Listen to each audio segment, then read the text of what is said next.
Good evening. Audio का बता दीजिएगा।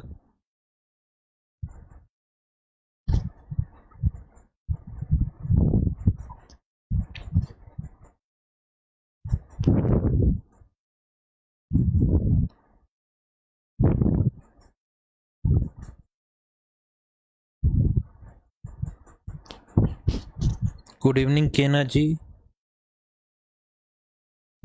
ऑडियो का इन्फॉर्म करते चलिएगा, ऑडियो क्लियर है या नहीं है। ओके, धन्यवाद। तो आज की कक्षा को बिना किसी विलंब के शुरू करते हैं, पूरी ऊर्जा के साथ, पूरी शिद्दत के साथ।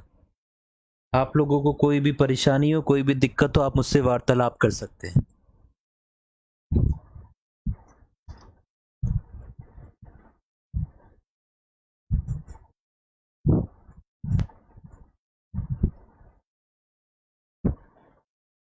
चलिए प्रस्थान की तरफ, शुरुआत की तरफ आज का लेक्चर को शुरू करते हैं।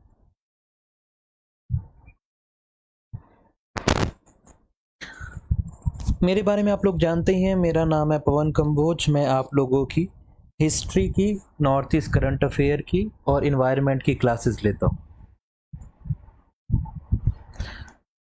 देखिए, नॉर्थ ईस्ट में स्पेसिफिकली अरुणाचल जीके की अगर हम बात करें तो एक बहुत बड़ा पोर्शन आता है यहाँ पे से सवालों का। इसको अगर आप मैनेज नहीं कर पाए, इसको आप संभाल नहीं पाए तो बड़ी दिक्कत हो जाएगी। तो ये सीरीज इसी बात पे फोकस करती है कि हम आप लोगों को कंटिन्यूसली इन सारी चीजों को याद दिलाते रहें और जो जो चीजें आप लोगों के लिए इंपॉर्टेंट है आप लोगों को बताते रहें। ये कुछ मेरी बेसिक डिटेल्स हैं। कोई डाउट हो, कोई क्वेरी हो मेरे से रिलेटेड तो आप यहाँ पूछेंगे। नॉर्थ ईस्ट पीएससी में कोई कोर्स ज्वाइन करना हो तो ये नंबर है जी 8076535685। कोर्स के लिए ये नंबर है। मेरे से कोई भी डाउट, कोई क्वेरी, कोई नोट्स का इशू तो यहां पे आप बात करेंगे। कुछ चीजें मैं लास्ट लेक्चर में बात कर चुका हूं। लास्ट लेक्चर में मैंने 5 या 6 इंपॉर्टेंट आइटम बात किए थे। एक मैंने सेला और नूरा की पूरी स्टोरी बताई थी। मैंने जसवंतगढ़ वॉर मेमोरियल की पूरी कहानी बताई थी। मैंने बात की थी गुलाबी आंखों पे, ठीक है। मैंने बात की थी आंखों के ऊपर लगे चश्मे के ऊपर। उसके अलावा मैंने कुछ बेसिक चीजें बताई थी अरुणाचल के बारे में। ये सारा आप प्रीवियस लेक्चर में देख सकते हैं। आज बात करते हैं, एक रोड बन रही है जिसका नाम है स्टील स्टैग रोड। अब यहां पे इंपॉर्टेंट है ये कॉन्सेप्ट, स्टील स्टैग रोड का कॉन्सेप्ट।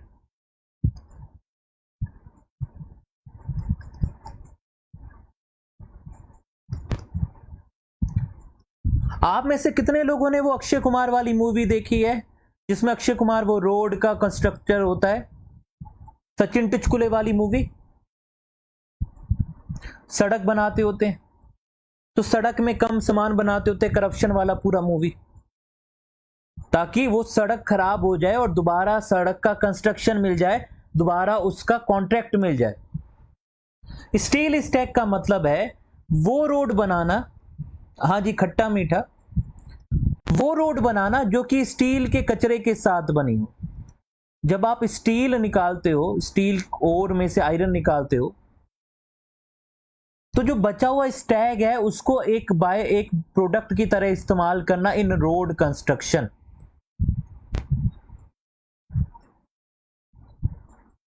आप लोगों ने मूवी देखी होगी, इसमें कहता नहीं है जॉनी लीवर, लो ये भी मेरी गलती है, अभी ठीक करके देता हूं, ठीक है। तो वैसी रोड ना बने, अच्छी क्वालिटी की रोड बने, क्योंकि बॉर्डर का मामला है। तो बॉर्डर, उसके अलावा ये नया तरीके का इस्तेमाल किया जा रहा है, क्योंकि स्टील जब निकाला जाता है, बनाया जाता है, तो बहुत सारा वेस्ट स्टैग निकलता है। अब इस स्टैग का क्या करें, स्टैग का क्या करें, तो स्टैग को यूज किया जाएगा फॉर रोड। क्लियर है। तो ये एक तरीके का टेक्नोलॉजी है जिसको डेवलप किया है सेंट्रल रोड रिसर्च इंस्टीट्यूट ने, और ये आपको देखने को मिलेगा काफी सारा बॉर्डर पे। तो अरुणाचल प्रदेश और इंडिया चाइना का जो बॉर्डर है, यानी अरुणाचल वाले एरिया में, वहां पे इसका इस्तेमाल किया जाएगा। ये काफी चीप भी है। इसका ऑलरेडी एक्सपेरिमेंट सूरत में हो चुका है। तो स्लैग वो इंप्योरिटी होती है जो स्टील मेकिंग प्रोसेस में निकलती है, उसका इस्तेमाल करके रोड बनाना है। क्योंकि इंडिया दूसरा सबसे बड़ा प्रोड्यूसर है स्टील का, तो इंडिया में बहुत ज्यादा स्लैग प्रोड्यूस होता है, और अगर स्लैग बहुत ज्यादा होता है तो उसका इस्तेमाल रोड को बनाने के लिए किया जा सकता है।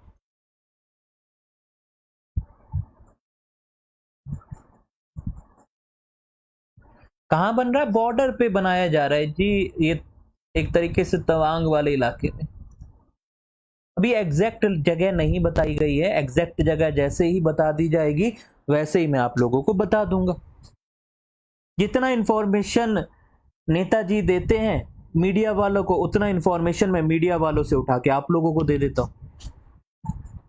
तो इंडिया ये कह रहा है क्योंकि हम बहुत बड़े प्रोड्यूसर हैं, सेकंड लार्जेस्ट स्टील प्रोड्यूसर है, इसीलिए कोशिश ये है कि जो आउट प्रोडक्ट है, बाय प्रोडक्ट है, जो किसी काम का नहीं है, उसका इस्तेमाल किया जाए।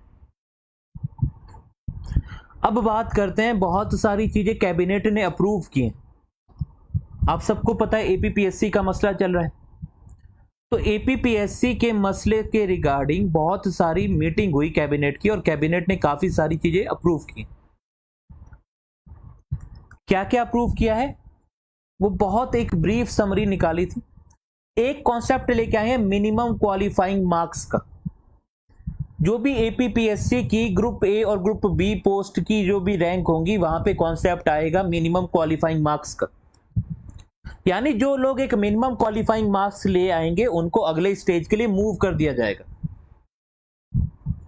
जैसे ही वो ग्रुप स्टेज बी में उतने मार्क्स लेके आएंगे, उनको इंटरव्यू के लिए मूव कर दिया जाएगा। तो ये सबसे पहला इंपॉर्टेंट क्राइटेरिया के लेके आए हैं। कैबिनेट ने बोला है कि हम मिनिमम मार्क्स का क्राइटेरिया लेके आएंगे।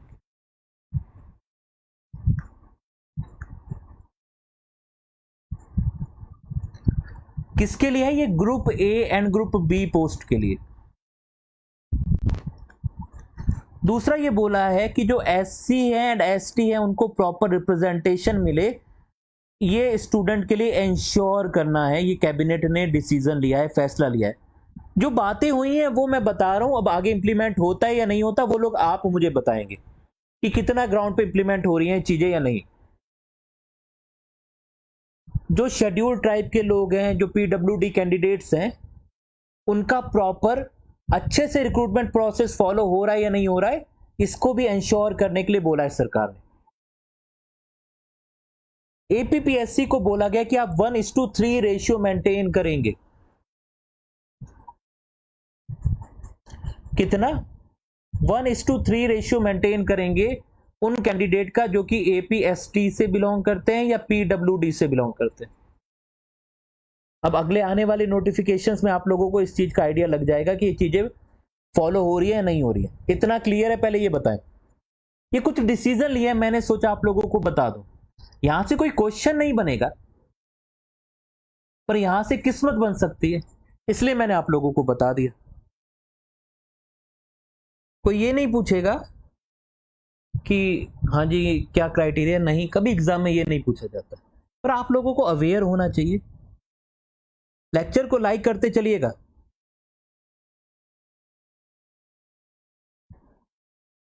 लेक्चर को लाइक करते चलिएगा। बाकी सरकार ने अपने अचीवमेंट भी गिनाए उसी कैबिनेट मिनिस्टर में।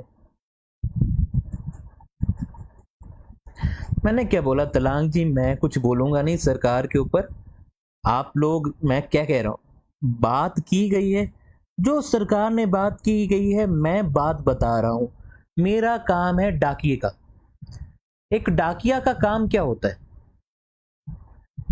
डाकिया जानते हैं? पोस्टमैन।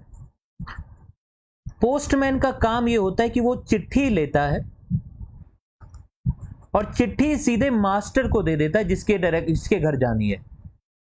उस पोस्टमैन को नहीं फर्क पड़ता कि उस चिट्ठी में क्या लिखा है। मेरा काम है इंफॉर्मेशन पास करना। मेरी तो दुआ है कि सरकार पूरा ये चीजें फॉलो करे। मेरी तो दुआ है कि ये सरकार सारी चीजें फॉलो करे। पर मेरा काम है पोस्टमैन का हर इंफॉर्मेशन आप लोगों तक पहुंचाना, मेरा काम है।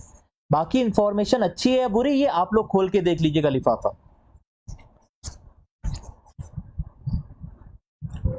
बाकी सरकार ने अपने अचीवमेंट बताए हैं। क्या क्या अचीवमेंट बताए हैं? ये अचीवमेंट आप लोगों के काम के हो सकते हैं, क्योंकि आपको कभी सब्जेक्टिव आंसर लिखना हो या कई फैक्चुअल भी चीजें बन सकती हैं। जैसे ये सवाल बन सकता है कि सैनिक स्कूल कहां कहां है अरुणाचल में।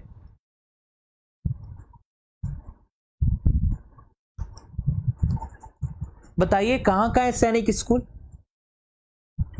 क्या कोई सैनिक स्कूल है अरुणाचल में? क्या को नहीं एस्टेब्लिश हुआ कुछ?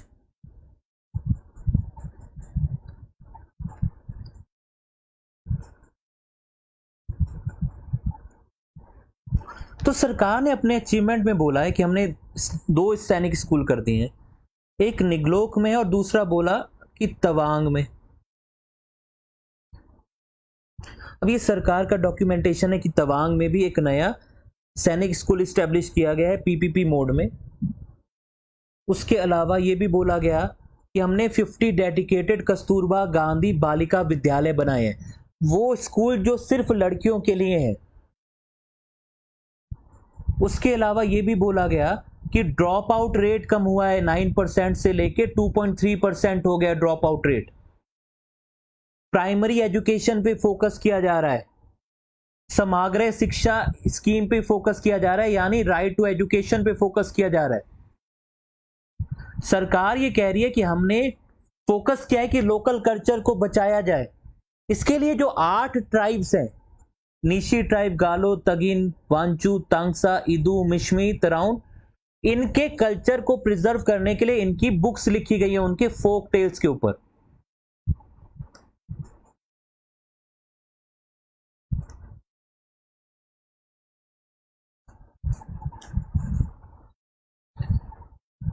ठीक है, तो ये सारी इंफॉर्मेशन उन्होंने दी है, गवर्नमेंट की तरफ से आया है और मैंने डाकिए के रूप में आप लोगों को पास कर दिया। एक कहावत है, याद रखिएगा, एक कहावत होती है, never ever kill the messenger. So I am just a messenger. Even if the news item which I am sharing is good then good, if it is bad then bad, but messenger को नहीं मारना होता। चलिए अगले point पे move करते हैं। तो ये सारे नोट्स मैं आपको दे दूंगा, ये फैक्ट्स हैं, याद कर लीजिएगा। Arunachal Pradesh space application centre का नाम बदल दिया गया, मतलब पहला नाम था इसका state remote sensing application centre 2, अब ये नया नाम बोल दिया है कैबिनेट ने कि Arunachal Pradesh space application centre नया नाम होगा। अब ये क्या है? ये एक एपेक्स बॉडी है जो काम करती है स्पेस टेक्नोलॉजी में। State based, Arunachal Pradesh based, ये सबसे बड़ी बॉडी है जो काम करती है किस फील्ड में? काम करती है स्पेस टेक्नोलॉजी के ऊपर, रिमोट सेंसिंग के ऊपर। अब अगर ये नाम बदला है तो उसके साथ साथ उसको काफी ज्यादा पावर दी गई है कि वो अपने आप इंडिपेंडेंटली ऑपरेट कर सके, ताकि फोकस किया जा सके स्पेस टेक्नोलॉजी के ऊपर। और ये कहां सेंटर है? ईटानगर में है ये सेंटर।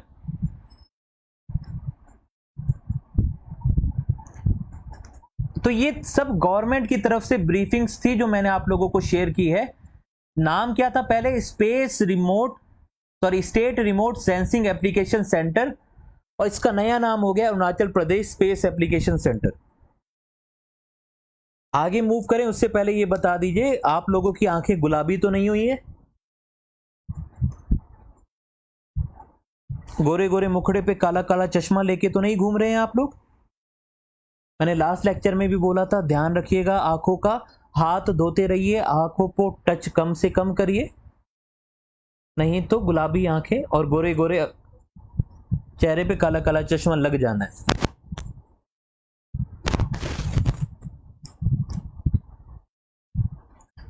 मैं क्यों कह रहा हूं ध्यान से समझिएगा।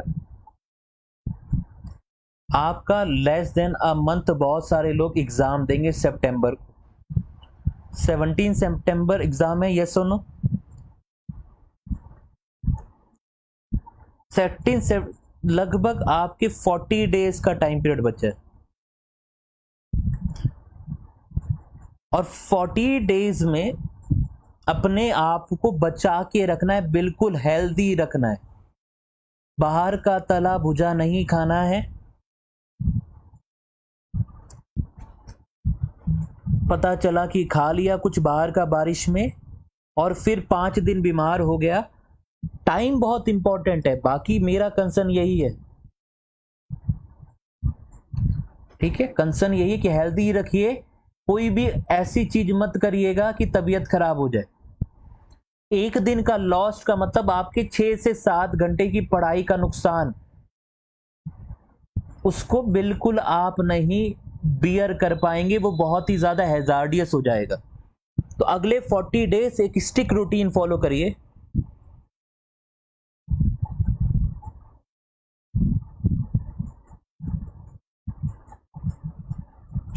चलिए, कंजक्टिवाइटिस पे तो मैंने बात कर ही ली थी।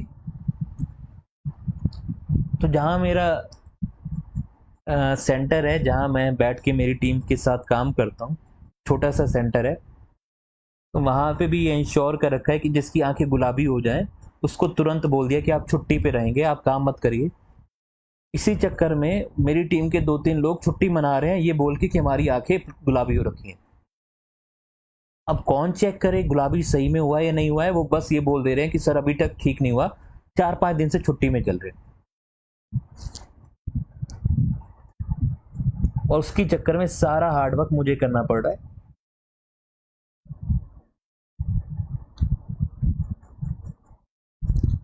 तवांग वाले का माना जी मैं नेक्स्ट लेक्चर में बता दूंगा। स्टेपल्ड वीजा का भी इशू मैं लास्ट लेक्चर में डिस्कस कर चुका था। अब बात करते हैं एक और इंपॉर्टेंट और एक डरावना न्यूज आइटम। ये पूरे पैन नॉर्थ ईस्ट की बात करता है।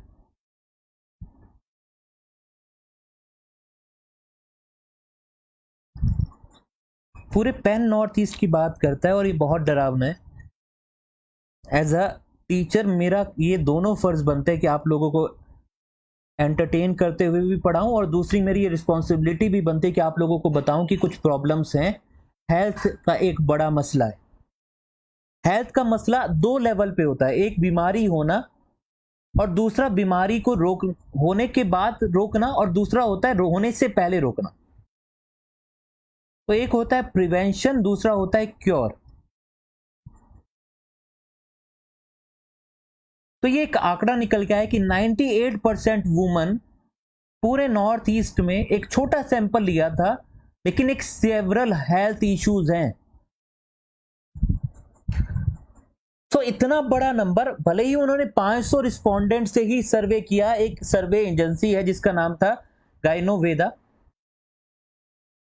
उन्होंने 8 नॉर्थ ईस्ट स्टेट के 500 अलग अलग लेडीज को चूज किया और उनका सैंपल लिया।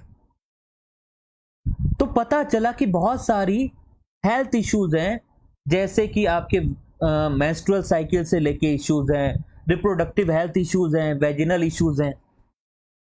अब ये इश्यूज अपने आप में एक टैबू वाले शब्द हैं, पर हम जो नई जनरेशन है उसको ये समझना पड़ेगा कि ये भी बीमारियां हैं, इनके भी इलाज होते हैं। इनको टैबू से बाहर निकल के इनका डायग्नोज कराना पड़ेगा, इनके ऊपर काम करना पड़ेगा, ताकि जो हमारी मदर्स हैं, जो हमारे फैमिली के लोग हैं, आप लोग हैं, आप हमारी फैमिली के लोग हैं, आप हमारी फैमिली हैं, उनको कोई ऐसी प्रॉब्लम फेस ना हो इन फ्यूचर। आप 98% बहुत बड़ा नंबर है, आप समझिए, लगभग पूरे लोगों को कोई ना कोई बीमारी है। ठीक है, तो ज्यादातर मेंस्ट्रुअल इश्यूज थे, ओवरियन डिसऑर्डर्स थे, अलग अलग डिसऑर्डर है, ये पूरा रिकॉर्ड दिया हुआ है। इसको जब आप नोट्स में पढ़ेंगे तो एक बार गो थ्रू कर लीजिएगा, क्योंकि जो समझदार लोग होते हैं वो फैक्ट्स पे बात करते हैं। तो आप फैक्ट्स दे सकते हैं कि एक गाइनोवेदा नाम का एक सर्वे कंडक्ट हुआ और उसमें ये सारी बीमारियां हैं। क्लियर है जी इतना? यस और नो? तो फोकस दोनों लेवल पे करना है, प्रिवेंशन पे भी और क्योर पे भी। प्रिवेंटिव मेजर और क्योर पे भी। क्योर के लिए डायग्नोज करना जरूरी है, प्रिवेंशन के लिए क्या क्या किया जा सकता है ये अपना सब्जेक्टिव इशू।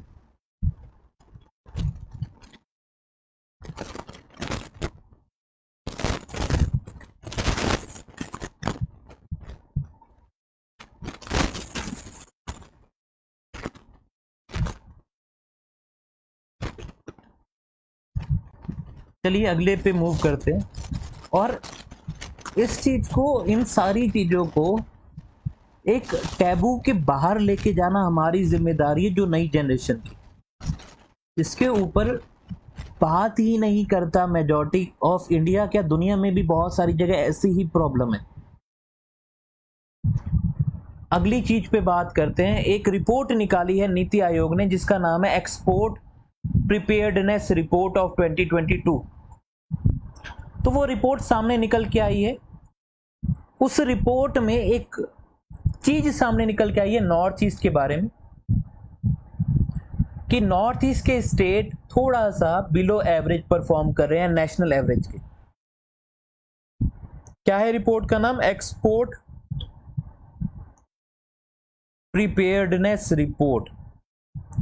यानी कौन सा स्टेट कितना ज्यादा एक्सपोर्ट फ्रेंडली है, कितना ज्यादा एक्सपोर्ट कर सकता है, कितनी उसके अंदर कैपेबिलिटीज हैं, इसके ऊपर एक रिपोर्ट आई है। किसने निकाला है इसको? नीति आयोग ने निकाला है। कौन सा डाटा एनालिसिस किया गया है? 2022 का एनालिसिस किया गया। 4 मेन कैटेगरी में ये डाटा देखा जाता है। वो 4 मेन पिलर कौन कौन से हैं? पॉलिसी के लेवल पे, बिजनेस इकोसिस्टम के लेवल पे, एक्सपोर्ट इकोसिस्टम के लेवल पे और एक्सपोर्ट परफॉर्मेंस के लेवल पे। कि क्या जो गवर्नमेंट है उसने पॉलिसी ऐसी बना रखी है कि जो प्रमोट करता है एक्सपोर्ट को। दूसरा, क्या बिजनेस का इकोसिस्टम अच्छा है या नहीं। क्या मुझे फैक्ट्री स्टैब्लिश करनी है तो कितनी मेहनत करनी पड़ती है। वो बिजनेस का इकोसिस्टम कैसा है, कहीं गुंडा राज तो नहीं है, कहीं रेड टेपिज्म तो नहीं है। गुंडा राज, रेड टेपिज्म क्या होता है कि आप गए लाइसेंस लेने और वहां बैठा एक बाबू जो खा रहा है तंबाकू, गुटखा, पान खा रखा है, उसके मुंह पे आधी चीजें नीचे गिर रही हैं। आपने बोला साहब मुझे फैक्ट्री खोलनी है, मुझे चिप्स की फैक्ट्री खोलनी है और मेरा 100 करोड़ बजट है। तो वो बाबू बोलेगा कि 100 करोड़ में तो नहीं हो पाएगा साहब। आप बोलेंगे नहीं 100 करोड़ में खुल जाता है। वो कहेगा नहीं साहब हमारा 5 करोड़ हमको दीजिए, नहीं तो हम आपकी फाइल को पास नहीं होने देंगे। आप बोलेंगे ये तो करप्शन है। वो बोलेगा जाइए साहब जो कर सकते हैं कर लीजिए, क्योंकि इस 5 करोड़ में से सबका हिस्सा जाता होगा। इसको कहते हैं रेड टेपिज्म, अफसरशाही, लाल फीताशाही। और ये बहुत ही खतरनाक होता है बिजनेस को आगे बढ़ाने के लिए। कि आप बिजनेस खोलना स्टार्ट कर रहे हैं 2023 में और बिजनेस चालू हुआ 2083 में, आपको 60 साल लग गए क्योंकि डॉक्यूमेंट ही क्लियर करवाते रह गए। तो फिर आप तो बिजनेस नहीं स्टार्ट कर पाएंगे, अगली जनरेशन ही कर पाएगी। तो ये 4 पिलर्स के ऊपर देख के, इस 4 पिलर के भी सब पिलर, सब इंडाइसिस थे, हर एक पिलर के अलग अलग इंडाइसिस, और हर एक स्टेट के ये पिलर देखे गए, उसके हिसाब से रिपोर्ट बनाई गई है। इस रिपोर्ट को रिलीज किसने किया है? सुमन बैरी जी ने। ये सुमन बैरी कौन है? सुमन बैरी जी नीति आयोग के वाइस चेयरमैन है। इसी बात पे मैं आप लोगों से एक सवाल पूछना चाहता हूं, नीति आयोग का चेयरमैन कौन है? नीति आयोग का चेयरमैन कौन है?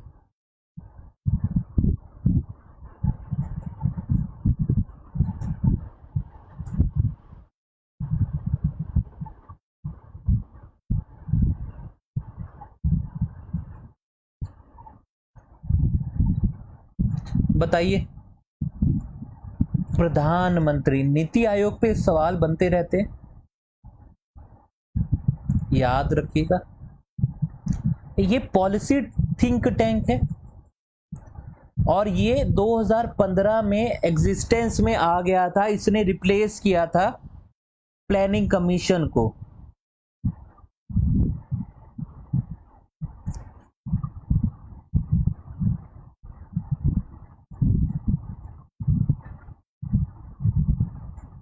तो इसका चेयरपर्सन कौन होता है?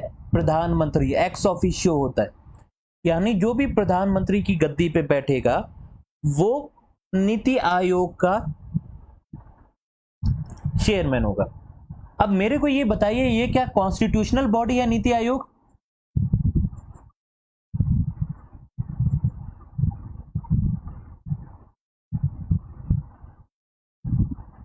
क्या ये कॉन्स्टिट्यूशनल बॉडी है? क्या ये स्टैट्यूटरी बॉडी है? ये क्या है?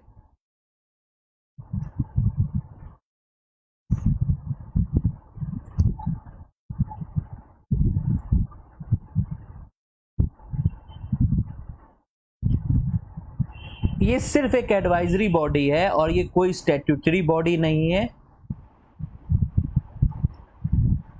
कोई भी कॉन्स्टिट्यूशनल बॉडी नहीं है, सिर्फ एडवाइजरी बॉडी है। एग्जीक्यूटिव बॉडी आप कह सकते हैं, more of advisory body. Statutory body वो होती हैं जो किसी बिल के थ्रू बनाई जाती हैं, और कॉन्स्टिट्यूशनल बॉडीज वो होती हैं जिसका मेंशन कॉन्स्टिट्यूशन में लिखा होता है। सो नीति आयोग से आगे मूव करते हुए बात करते हैं इस रिपोर्ट की। इस रिपोर्ट में पता चला कि बाकी सारे स्टेट अरुणाचल प्रदेश को छोड़ के उन्होंने वैल्यू एडिशन में डिक्रीज देखा। हर एक स्टेट में कोई ना कोई प्रॉब्लम चल रही है। सिक्किम थोड़ा अच्छा परफॉर्म करता है in the form of policy support, पर मिजोरम और अरुणाचल प्रदेश इस पूरे फील्ड में बैक कर रहे हैं, लैग कर रहे हैं। अलग अलग स्टेट अलग अलग चीजों में, अलग अलग इंडाइसिस में लैग कर रहे हैं। ये 4 पिलर के अलावा 56 इंडाइसिस हैं अलग अलग। तो ये स्टेटमेंट था कि नॉर्थ ईस्ट के स्टेट्स को आगे बढ़ना चाहिए, फोकस करना चाहिए। जैसे मिजोरम में प्रॉब्लम है सिंगल विंडो फैसिलिटी की। असम और उड़ीसा थोड़ा अच्छा परफॉर्म कर रहे हैं value addition in manufacturing sector, पर बाकी जगह दिक्कत है। तो थोड़ी थोड़ी सब जगह कोई ना कोई दिक्कत है, जिसकी वजह से ओवरऑल परफॉर्मेंस अच्छा नहीं है। किस चीज में परफॉर्मेंस अच्छा नहीं है? एक्सपोर्ट के प्रिपेयर्डनेस पे।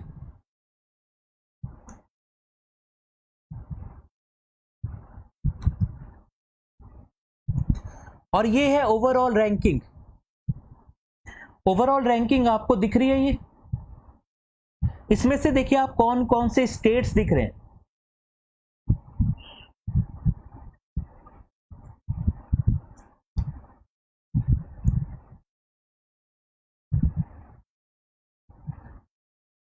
क्या कोई नॉर्थ ईस्ट का स्टेट दिख रहा है?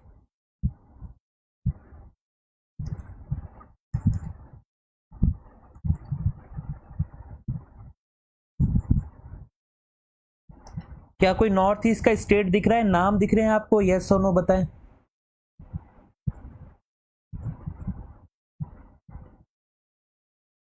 तो शुरुआत के टॉप 14 में आपको कोई भी स्टेट नहीं दिख रहा है नॉर्थ ईस्ट का। ये डाटा मैं आप लोगों के लिए लेके आया हूं। आप लोग देख रहे होंगे कुछ कैटेगरीज दिख रही होंगी कुछ।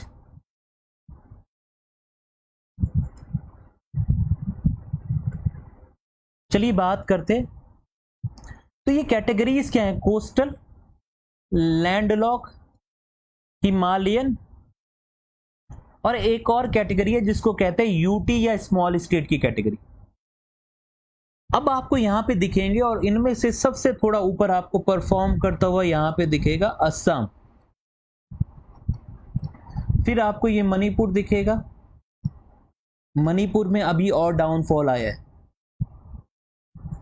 फिर त्रिपुरा है, सिक्किम है, नागालैंड है, देन आपका मेघालय है, एंड देन अरुणाचल प्रदेश है 33rd रैंक। ओवरऑल स्कोर कितना है? 19.92। सो इस पूरी लिस्ट में सारे स्टेट्स को 4 अलग अलग कैटेगरी में बांटा गया है। एक वो जो है कोस्टल स्टेट, एक वो है जो लैंडलॉक स्टेट हैं, फिर जो पहाड़ वाले हैं उनको हिमालयन स्टेट बोला गया, जैसे मेघालय हो गया, हिमाचल प्रदेश हो गया।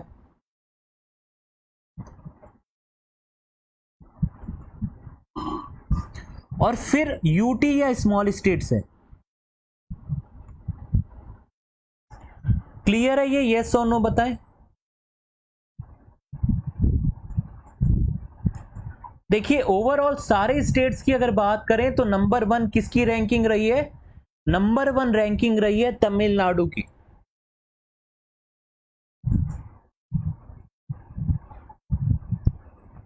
ओवरऑल रैंकिंग की बात करें तो नंबर 1 रैंकिंग किसकी रही है?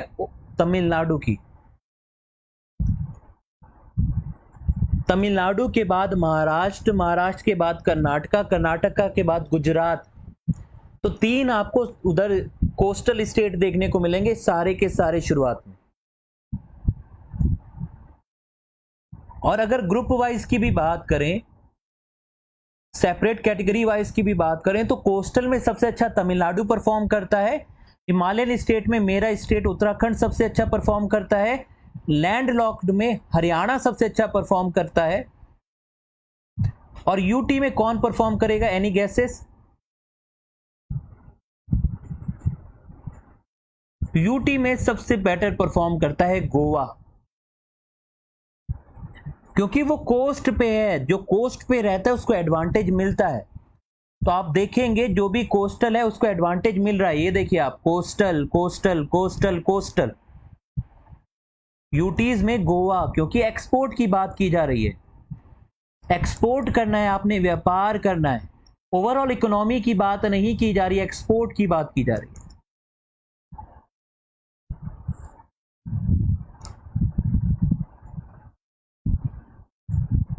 चलिए अगले टॉपिक पे मूव करते हैं।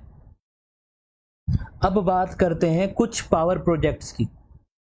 अब यहां पे आप लोगों के इंपॉर्टेंट सवाल बन के आ सकते हैं। उस जो कैटेगरी सरकार ने ले रखी है, अब गोवा को यूटी और स्मॉल स्टेट में काउंट किया है। तो यूटी स्लैश स्मॉल स्टेट एक ही कैटेगरी है, सिंगल कैटेगरी।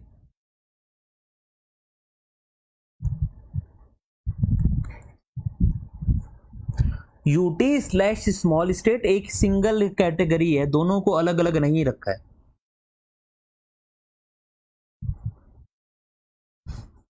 अब बात करते हैं कुछ पावर प्लांट्स की। तो कहानी यह है कि गवर्नमेंट्स ने अलग अलग कंपनीज को, अलग अलग प्राइवेट कंपनीज को पावर प्लांट बनाने के कॉन्ट्रैक्ट दिए। बहुत सारी कंपनीज ने, प्राइवेट कंपनीज ने कोई भी प्रोग्रेस नहीं की। तातू जी मैंने बोला ना कि वो एक ही कैटेगरी है। यूटी और स्मॉल स्टेट की कैटेगरी नीति आयोग ने एक ही बनाई है, 4 ही कैटेगरी बनाई है। एक बनाया है कोस्टल स्टेट्स, एक बनाया है हिमालयन स्टेट, एक बनाया है लैंड लॉक, और यूटी के साथ क्लब किया है स्मॉल स्टेट्स को। दोनों को अलग अलग कैटेगरी नहीं बनाया है। तो 4 ही कैटेगरी हैं। मुझे पता है गोवा छोटा स्टेट है, यूटी अलग होते हैं, पर इस रिपोर्ट के हिसाब से वो एक ही कैटेगरी बना रखा है, दोनों को क्लब कर रखा है।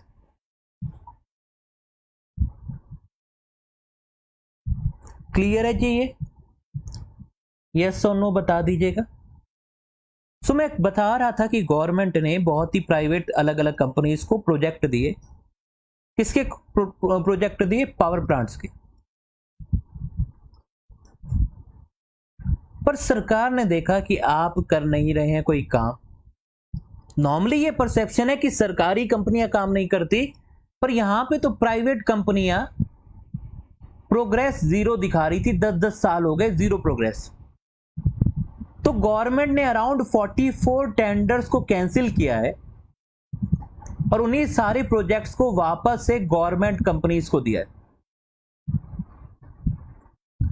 किसको दिया है? गवर्नमेंट कंपनीज को दिया। अब आप लोगों को जो सवाल बनते हैं वो कैसे सवाल बनेंगे, वो मैं अभी आपको डाटा देता हूं। देखिए जो स्टेट गवर्नमेंट है उसने 13 प्रोजेक्ट दे दिए हैं अलग अलग सरकारी कंपनीज को, central power sector undertaking, PSU आपने सुना होगा। तो पावर सेक्टर अंडरटेकिंग और उसके आगे सी लग गया, या सेंट्रल पब्लिक सेक्टर अंडरटेकिंग आप कह लीजिए, यानी ये सरकारी कंपनी है, पब्लिक सेक्टर अंडरटेकिंग, पीएसयू जिनको कहते हैं। उनको अलग अलग प्लान दे दिए गए हैं, कुछ एनएचपीसी को दिए हैं, कुछ एसजेवीएन को दिए हैं। तो अलग अलग कंपनीज को अलग अलग प्लान दे दिए गए, अलग अलग प्लांट दे दिए गए प्राइवेट से छीन के। कौन कौन सी कंपनीज है? एक है एसजेवीएन, एक है एनएचपीसी, और ये दोनों सरकारी कंपनी है, गवर्नमेंट कंपनी। एसजेवीएन का मतलब है सतलुज जल विद्युत निगम। सतलुज जल विद्युत निगम इसका नाम है, ये आपको नाम यहां दिख जाए। इसका हेडक्वार्टर है शिमला में। इसको बोला है कि अब आप काम करेंगे, और ये जो प्रोजेक्ट है उसमें से कुछ प्रोजेक्ट मैंने आपको दे दिए हैं, कुछ प्रोजेक्ट मिले हैं एनएचपीसी को, जो कि एक पब्लिक सेक्टर अंडरटेकिंग है जिसका हेडक्वार्टर है फरीदाबाद में। आप लोगों के लिए इंपॉर्टेंट है इन प्लांट्स के नाम। कौन कौन सा प्लांट है? एक है सुबानश्री अपर हाइड्रो प्रोजेक्ट। क्या नाम है? सुबानश्री अपर हाइड्रो प्रोजेक्ट, और ये कितने का है? 2000 मेगावाट का। दूसरा है कमला प्रोजेक्ट। दूसरा क्या है? कमला प्रोजेक्ट। तो ये दोनों किसको दिए गए हैं? ये दोनों दिए गए हैं एनएचपीसी को।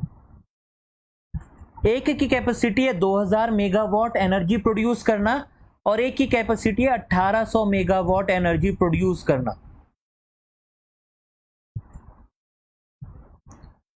आपको पता है सुबानश्री अपर प्रोजेक्ट कौन सी नदी के ऊपर होगा? सुबानश्री नदी के ऊपर।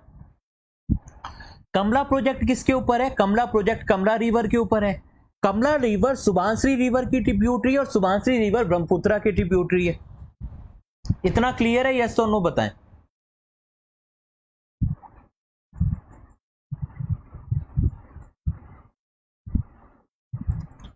तो एक सुबानश्री अपर प्रोजेक्ट है, एक कमला प्रोजेक्ट है। ये कमला रिवर पे है।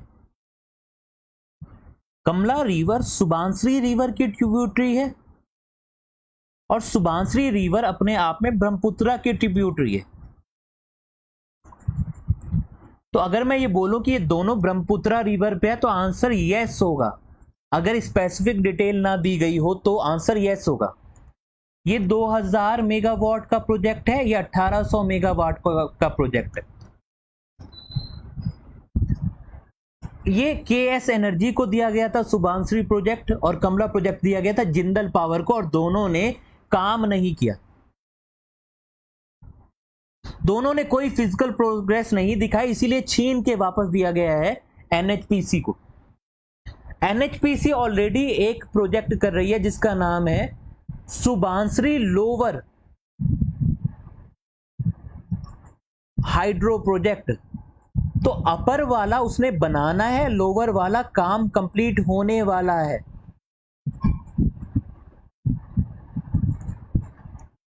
लोअर वाले का काम पूरा होने वाला है, और ये गेरूखा मुख के पास है, ये बॉर्डर पे है, और ये कमीशन होने वाला है। ये भी 2000 मेगावाट का ही है। उसके अलावा जो सबसे बड़ा हाइड्रो इलेक्ट्रिक प्रोजेक्ट है जो कि दिबांग नदी पे बन रहा है, वो भी एनएचपीसी ही बना रही है। तो ये चारों प्रोजेक्ट किसके पास हो गए? एनएचपीसी के पास। दिबांग वाला है 2880 मेगावाट का प्रोजेक्ट।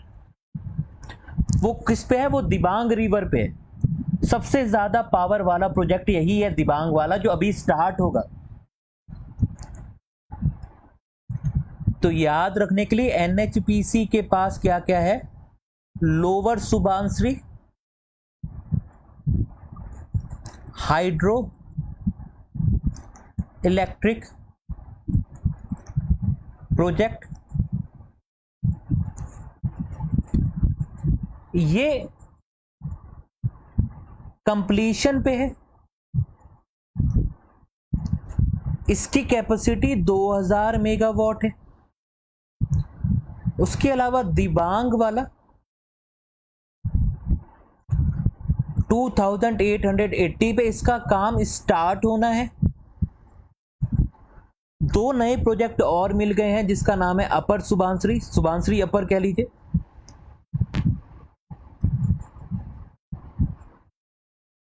जो 2000 मेगावाट का है। और चौथा है कमला, जो कि 1800 मेगावाट का प्रोजेक्ट है। और ये सब कौन बना रहा है? एनएचपीसी बना रहा है। सवाल आएगा तो कर लेंगे। अब वो एनएचपीसी जिसका हेडक्वार्टर मैंने आपको बताया, हेडक्वार्टर जिसका है फरीदाबाद में 1975 में बनाई गई थी।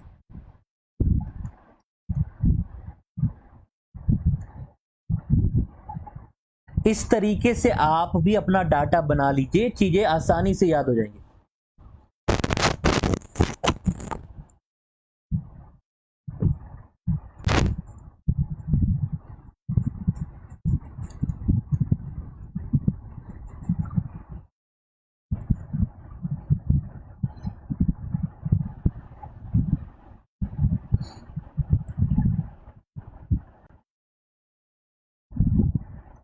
क्लियर है?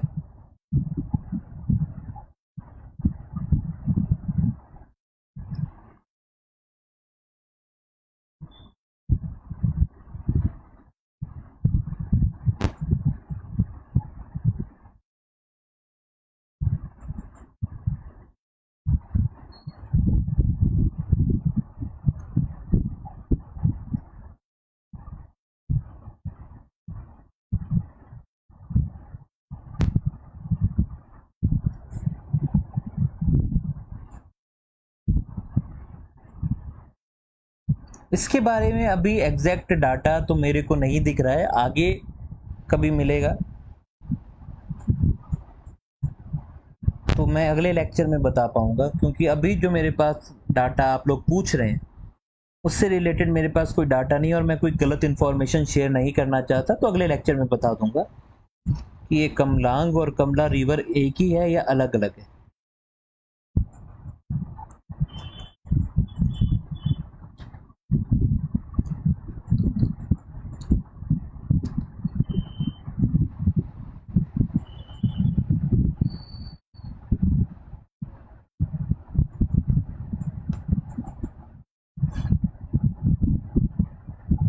ठीक है।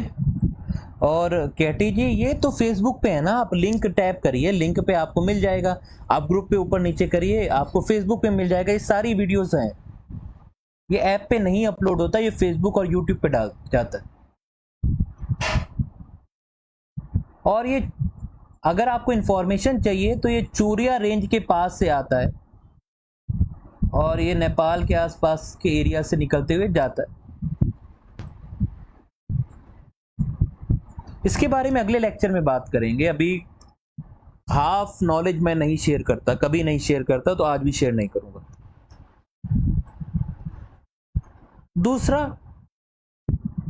एसजेवीएन को भी प्रोजेक्ट मिला है। एसजेवीएन को प्रोजेक्ट कौन कौन से मिले हैं? अलग अलग मिले हैं, जैसे इतालिन पे मिला है, अतुनुली पे, इमीनी पे, अमलुन पे। ये अलग अलग काफी सारे प्रोजेक्ट मिले हैं ऑफ 5097 मेगावाट। तो मेन ये है कि आपको ये प्रोजेक्ट्स के नाम याद होने चाहिए, कौन सी कंपनी को मिला है, क्योंकि एपीएसएसडी बोर्ड का कोई भरोसा नहीं, वो ये सवाल भी पूछ सकते हैं, वो इस टाइप का भी सवाल पूछ सकते हैं।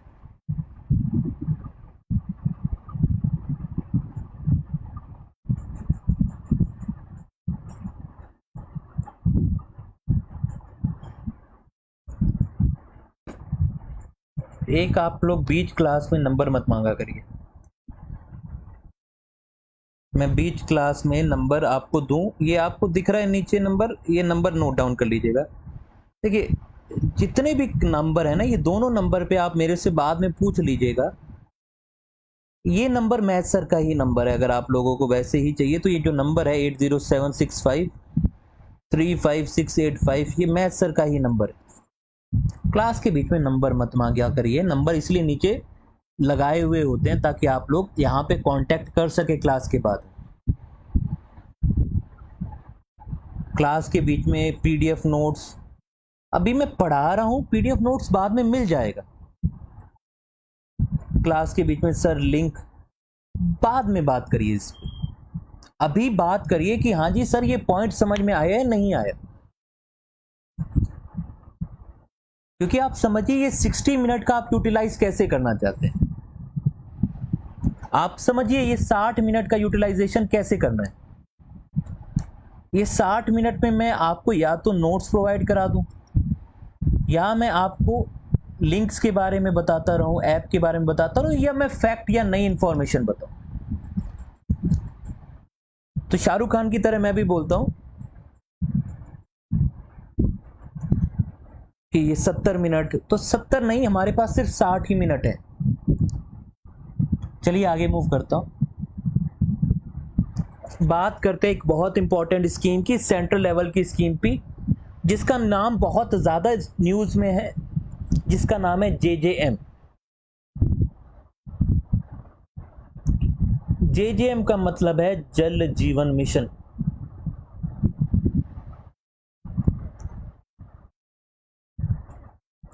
ये सेंट्रल लेवल स्कीम है,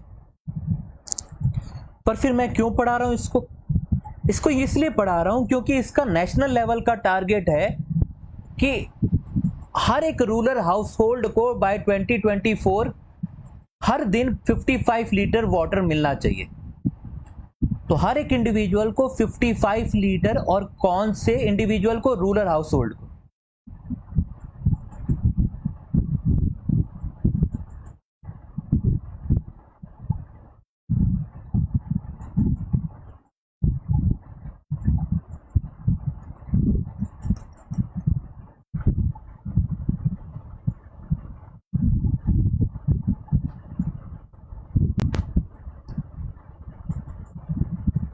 ठीक है, अब यहां पे इंपॉर्टेंट ये है कि पूरे इंडिया का टारगेट है 2024, और अरुणाचल कह रहा है कि हम इसका 100% इंप्लीमेंटेशन कर देंगे 2023 के ही एंड में।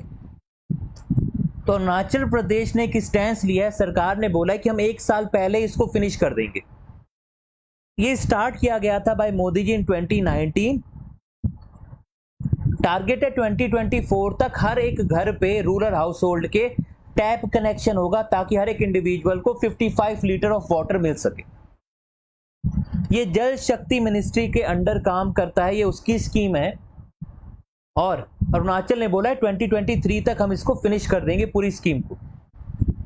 इसमें फोकस यही है कि ऐसा पानी होना चाहिए जो ड्रिंकिंग वाटर हो, एक प्रॉपर अच्छा सिस्टम हो, और जो खराब पानी है उसको वापस से ट्रीट करके रीयूज किया जा सके, इस बात पे फोकस है। तो इसके लिए आपको टैप लगानी पड़ेगी, टैप लगाने के लिए पैसे का खर्चा होगा, और पैसे का खर्चा अलग अलग तरीके से होगा। अगर कोई हिमालयन स्टेट है तो उसमें 90% पैसा सेंट्रल गवर्नमेंट दे रही है।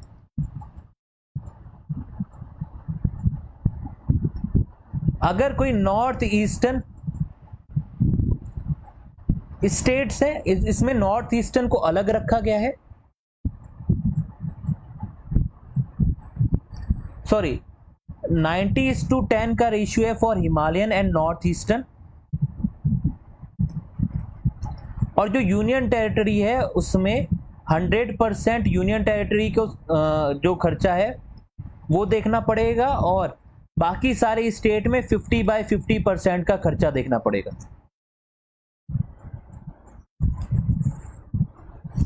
तो ये जो कौन सी स्कीम है लुक जी, इस स्कीम का नाम है जल जीवन मिशन, जेजेएम। क्लियर है?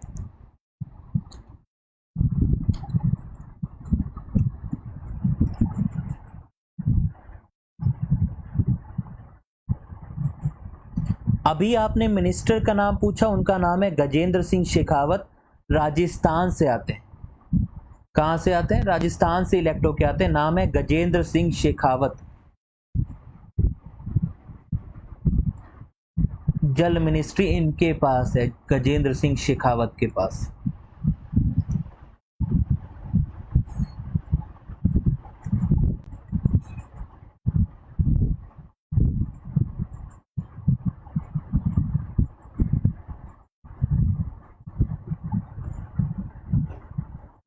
मिनिस्टर ऑफ स्टेट हैं प्रहलाद सिंह पटेल, और विशेश्वर तुदू नाम के भी एक है मिनिस्टर ऑफ स्टेट। लेकिन आपके लिए जो आपने पूछा उसका आंसर है गजेंद्र सिंह शेखावत। 5 ऐसे स्टेट है जिन्होंने बोला है कि हमारा टोटल हो चुका है, जिसमें गुजरात, तेलंगाना, गोवा, हरियाणा एंड पंजाब है, और 3 यूनियन टेरिटरी हैं जिसमें अंडमान एंड निकोबार है, दमन एंड दीव है, दादर एंड नागर हवेली है। इन्होंने बोला कि हमारा 100% वाटर कवरेज हो चुका है। हिमाचल प्रदेश का भी 98.87% हो चुका है, और बिहार का भी 96.30% हो चुका है। तो ये लोग भी अपना टारगेट अचीव कर लेंगे बिफोर 2024, क्योंकि मोदी जी ने बोला है 2024 से पहले सबको ये पूरा मिशन कंप्लीट करना है। तो ये सवाल बनेगा कितना पानी मिलना है हर इंडिविजुअल को? 55 लीटर ऑफ वाटर। ये थी इंपॉर्टेंट स्कीम। अब कुछ शॉर्ट स्टोरीज की बात कर लेते हैं, छोटी छोटी खबरें हैं। पहली खबर ये है कि जो यूएस सेनेट बोल रही थी कि हम रेजोल्यूशन पास करेंगे, उन्होंने रेजोल्यूशन पास किया है और बोला है कि अरुणाचल एक इंटीग्रल पार्ट है इंडिया का।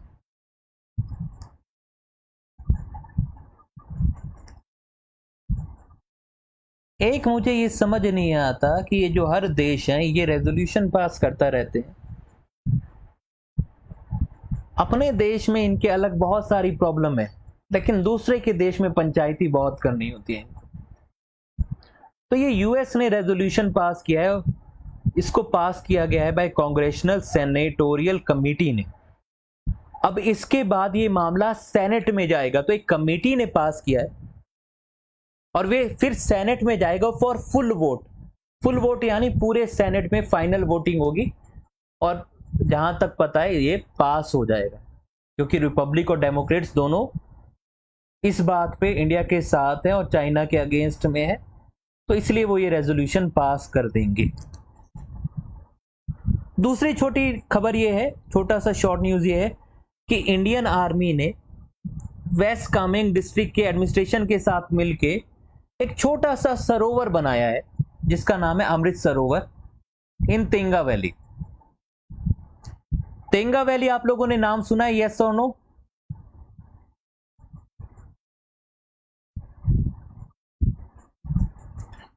तो वहां पे अमृत सरोवर मिलके इंडियन आर्मी और वेस्ट कामेंग एडमिनिस्ट्रेशन ने बनाया है। ये अमृत सरोवर स्कीम का ही पार्ट है, और ये प्रोजेक्ट फोकस करता है कि रेन वाटर हार्वेस्टिंग हो सके। इसको इनॉग्रेट किया था जो आपकी गजराज कॉर्प्स है आर्मी की, उसके कमांडिंग ऑफिसर।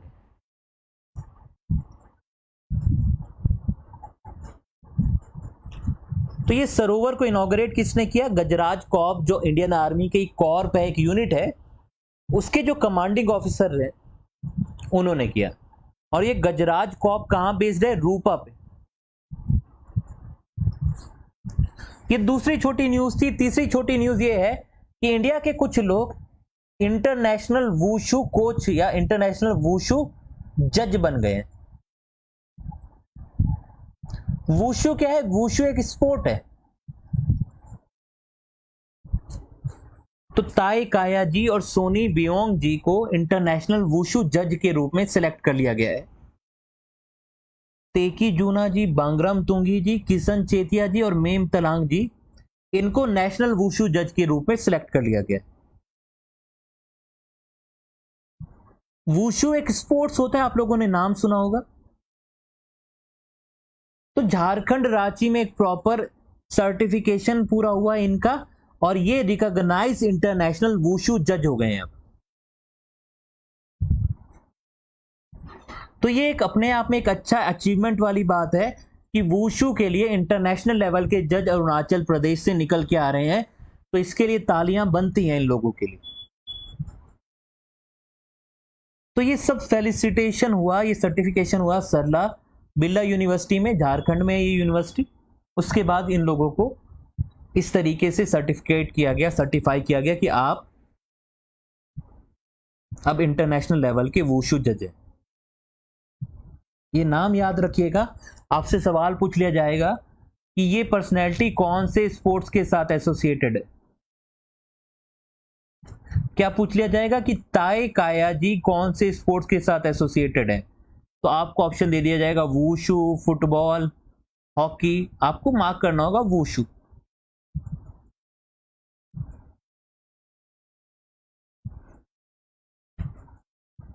देन मिनिस्टर साहब कह गए, रिजिजू साहब ने बोला है कि 3 डॉपलर रेडार स्टेशन मिलेंगे अरुणाचल को। ये डॉपलर रेडार सिस्टम किस लिए इस्तेमाल किए जाते हैं? मेट्रोलॉजिकल डिपार्टमेंट इसका इस्तेमाल करता है ताकि वो प्रिडिक्ट कर सके कि बारिश कितनी होनी है, क्लाइमेट कैसा होने वाला है, वेदर कंडीशन आगे फ्यूचर में कैसी रहेंगी। तो मिनिस्टर साहब ने बोला है, मिनिस्टर ऑफ अर्थ साइंसेस ने, कि अगर ये सारी चीजें होंगी तो एग्रीकल्चर को काफी ज्यादा फायदा मिलेगा और चीजें बेटर होंगी। तो 3 नए डॉपलर रेडार स्टेशन इस्टेब्लिश होने हैं अलग अलग जगह पे, ताकि एक्यूरेट वेदर फोरकास्ट मिल सके स्टेट के लिए।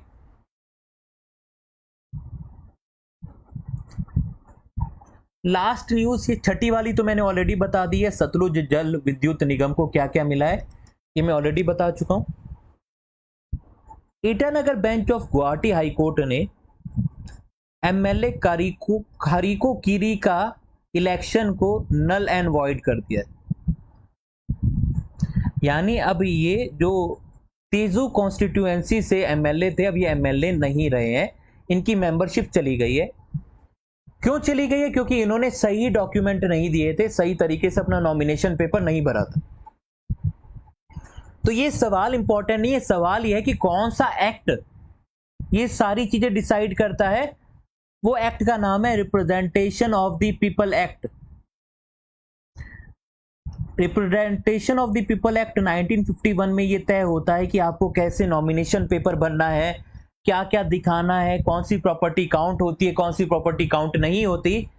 अगर आप इसको पूरा फुलफिल नहीं करेंगे, आपने गलत डॉक्यूमेंट दिया और आपका इलेक्शन हो गया और किसी ने केस कर दिया, तो आपकी मेंबरशिप भी जा सकती है और आप एमएलए नहीं रहेंगे, जैसा कि हुआ है कारिको कीरी जी के साथ, जो कि तेजू असेंबली कॉन्स्टिट्यूएंसी से एमएलए थे। ये इंडिपेंडेंट एमएलए थे और इनके खिलाफ केस किया था कांग्रेस के कैंडिडेट ने, जो कि हार गया था। क्लियर है जी? ये तो ये था इंपॉर्टेंट खबर है। एक आधी खबर और है, लेकिन अभी आपकी मैथ की क्लास का टाइम स्टार्ट हो गया है, तो इसको अगले सेशन में डिस्कस करेंगे। अगले सेशन में मणिपुर को डिस्कस करेंगे, मिजोरम को डिस्कस करेंगे, और 3-4 लेक्चर में और हम जुलाई के सारे करंट अफेयर डिस्कस कर लेंगे।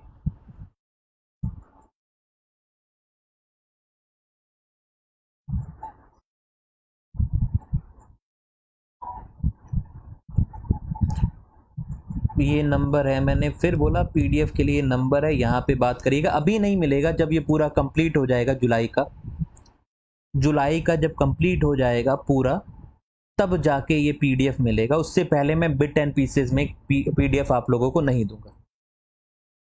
नेक्स्ट सेशन नेक्स्ट वीक में होगा, एंड आई गेस सैटरडे होगा अगली वीक में। अब एक वीक में एक ही क्लास है अभी नॉर्थ ईस्ट करंट अफेयर का। ओके जी, गुड नाइट एवरीवन। मैथ का क्लास स्टार्ट हो गया है आपका।